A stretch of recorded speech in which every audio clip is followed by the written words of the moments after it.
I said, Stacy, you need to come clean with this thing, because I said, they know you done it. They know you and Chuck Sanders done this. I said, for another thing, I told them sitting outside the jail. But they had her in there for Christ, like 9 hours questioning her. And they knew, and she couldn't deny it to me.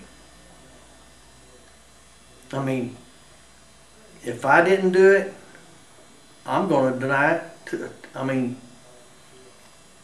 till I turn blue in the face. But she couldn't deny it to me.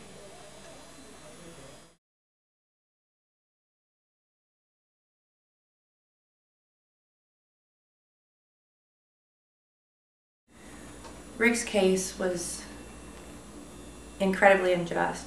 There's been no signs of any DNA. There's been no witnesses to say that Rick was involved in Randy Martindale's murder.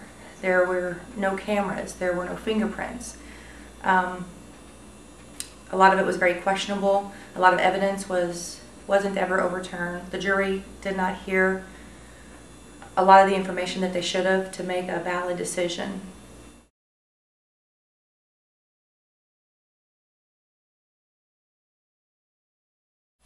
He said, Daddy, they got me down here in New Matter jail. I said, for what? He said, I said I killed somebody. I said, oh, son, really not. He said, yeah. I said, who was it? He said, oh, just a minute, let me holler on that. So he hollered at one of the deputies, he said, hey, who'd you say I killed? And they told him. He said, they said I killed a guy by the name of Randy Martindale.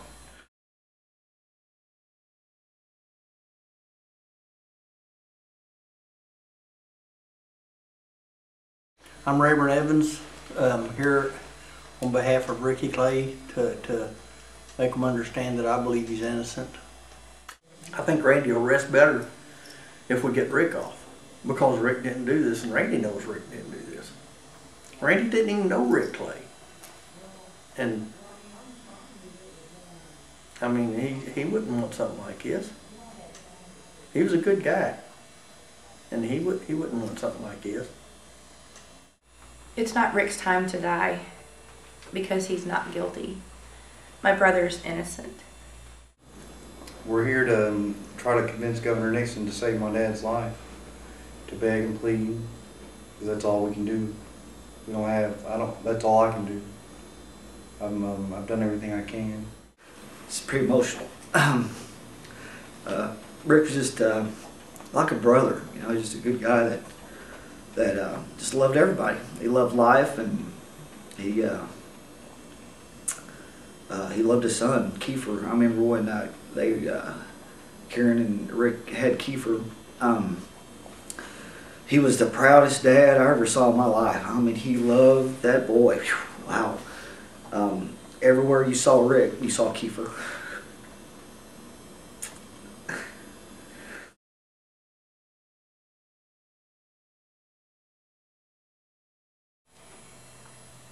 First day, they picked a jury. Second day and part of the third day, they went over the preliminary hearing. And then they found him guilty. And the fifth day, they gave him the death penalty. The legal system has failed us because they haven't given him the opportunity for a fair trial. I feel that if he had in the beginning, if my brother would have had a stronger legal team that would have objected when they should have, would have had a more effective counsel, it would have got us off to a better start. But he didn't, and that hurt him. Rick's attorneys, they should be disbarred. I mean, they're the piss poorest attorneys I've ever seen. They didn't argue nothing.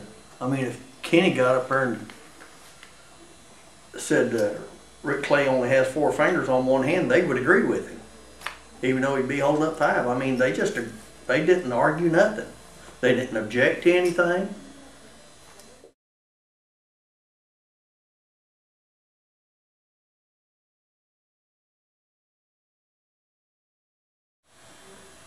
I believe that they had to get the jury to believe Chuck. And in order to get the jury to believe Chuck, they didn't want them to know that he got a deal.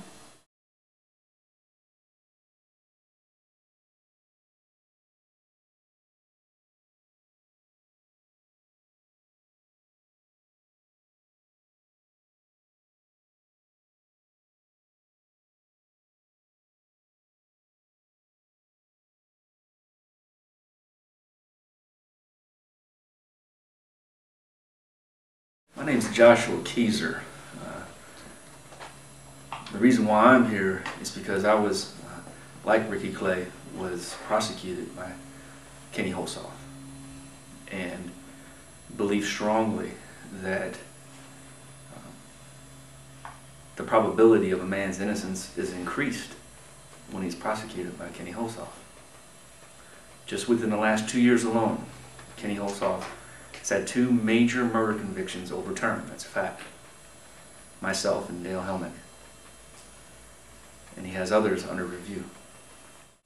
To be executed unfairly is something that we need to stop. A pattern of multiple people wrongfully accused should be an example for many to start taking a look at this man's credibility. I believe Kenny Holsoff, I believe that he manipulated things.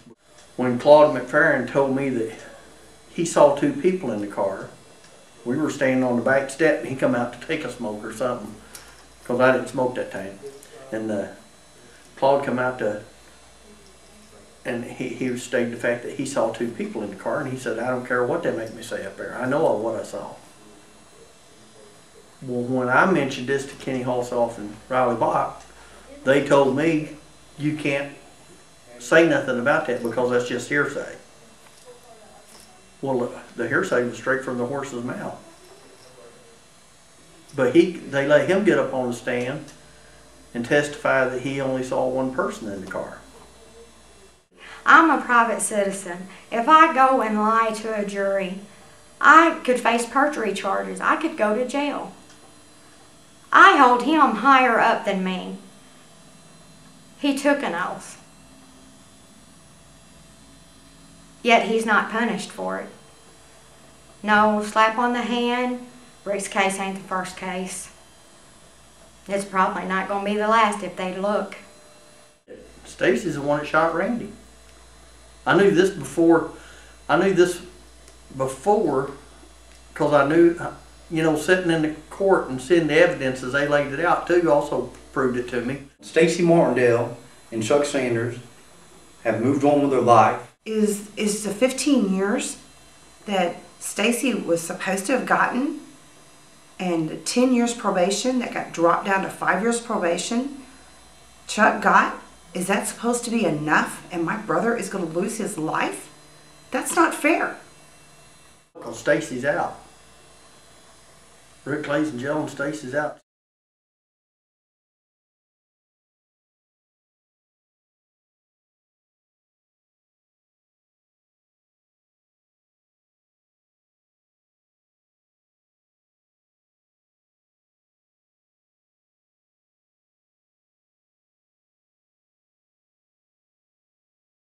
He got it overturned, they took that away from him. Judge Whipple, and they took that away from him. We thought, well, maybe we'd get something done here now. We were all excited and everything, and then all at once, bam, they took it away from him. We was right back down the hole we started out with. So. And he was going to get to come home. I was planning this big barbecue, fish fry. I was thinking in my head, all the people we were inviting that supported him and believed in him, and and then they took it away. I had a pretty good childhood before my father went to prison, from what I can remember. It certainly wasn't what it was like after he went to prison. After he went to prison, I bounced from place to place. My mom pulled me back and forth. I went to so many elementary schools it wasn't even funny. But my mom was tough. It was tough, and I think it's all because of what happened to my dad. It affected my mom in such a great way. I remember coming home from out of their school, and they'd forget we was in school, me and her boyfriend's kid. So the door would be locked, and it's December. And we might sit outside for an hour before she got home. I try to put myself in Rick's position, knowing that you have a son out there that you love more than life itself, and you can't be there to guide the child, your child, you know. I know that's got to be devastating. And so, yeah, Rick's biggest concern is his son, without a doubt.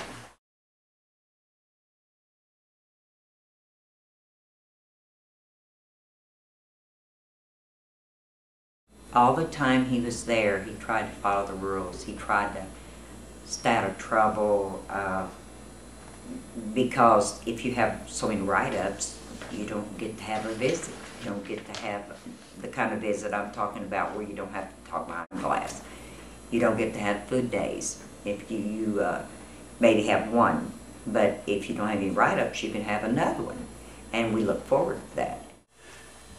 And then we had 4-H, and we got to bring the grandsons with us, Rick's son and our other son, grandson. And that was in another room, and that was, the guards were there, but it was like all the family got together, and we'd get out on the floor, and we'd play different games on the floor, and it was just a lot of fun. We'd make up things and wind chimes and stuff like that, and I still have my wind chimes and stuff made. But it was just an enjoyable time over there during the 4-H. I remember the 4-H was some of the best times of my life. I mean, it was actually the closest thing to normal I've ever had. Like in a regular prison visit, you can't, there's minimal contact. Hug when you get there, hug when you leave. Can't hold his hand. If you do, it's got to be above the table.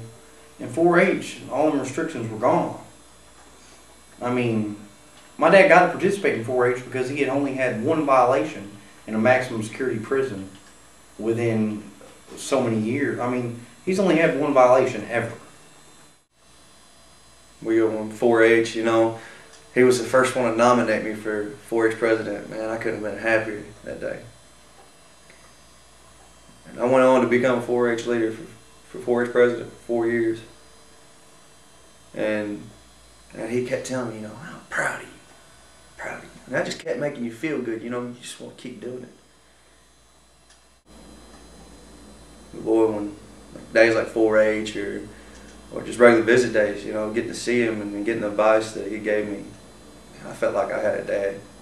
And that was the greatest feeling as a kid growing up you could ever have. You know, even as now, you know, I tell him, Uncle Rick, I got a problem doing this. Well, boy, you need to get your butt ready to do it.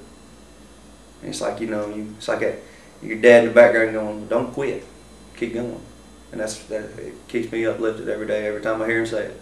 I was taking a picture, and I just reached over and kissed him on the cheek, and the guard says, I know you're his mother, but that's not allowed. I didn't want to do anything to get him in trouble. And then sometimes he'd call me and he'd say, Mom, he got me in trouble. And I go, what'd I do? He said, Mom, you hugged me around the neck.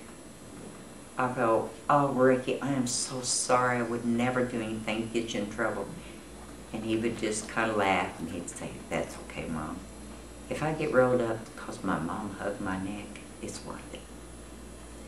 Our traditional holidays were replaced. Instead of standing at home around our Christmas tree and opening up our packages on Christmas, it was replaced by cold prison walls. And instead of being surrounded by family, we're surrounded by strangers, inmates, guards. And it's not the traditional Christmas that you would imagine, but it was the only thing that we had if we wanted to be with my brother.